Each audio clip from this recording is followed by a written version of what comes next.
Dans un monde où beaucoup de dirigeants cherchent le pouvoir pour eux-mêmes, un homme s'est levé pour défendre son peuple. Il s'appelle Ibrahim Traoré. Jeune, courageux et symbole d'une Afrique qui veut se libérer.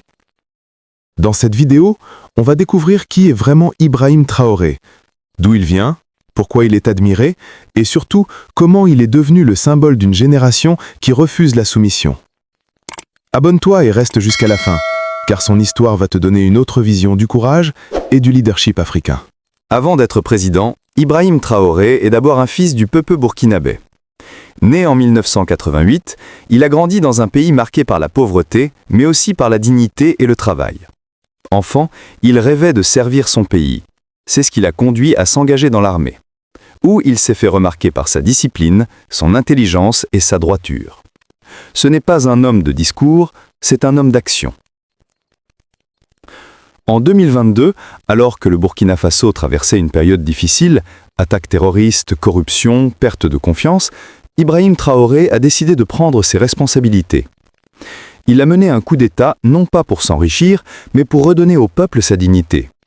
Dans ses discours, il ne parle pas comme un politicien. Il parle comme un frère, un fils de la terre, un soldat qui aime son peuple. Sa phrase la plus forte, « Nous voulons une Afrique libre, digne et souveraine ». Ces mots ont traversé les frontières et ont réveillé une génération entière. Ce que beaucoup ne comprennent pas, c'est que Ibrahim Traoré ne veut pas être un héros. Il veut être un symbole d'espoir. Il prône la solidarité africaine, l'indépendance économique et la fierté de notre identité. Il rappelle à la jeunesse que la vraie richesse n'est pas dans l'argent, mais dans le courage, la dignité et la foi. Son leadership inspire déjà des milliers de jeunes à croire que tout est possible si on reste debout pour sa patrie. Qu'on l'aime ou pas, Ibrahim Traoré incarne quelque chose de rare, le courage de dire non à l'injustice. Si toi aussi tu crois qu'une nouvelle Afrique est possible, laisse un cœur dans les commentaires et partage cette vidéo. Parce qu'un jour, ce ne sera plus seulement l'histoire d'un homme, mais celle d'un peuple qui s'est réveillé. Abonne-toi pour découvrir la série « Dirigeants pauvres devenus riches », des histoires vraies qui prouvent que tout rêve est possible, même en Afrique.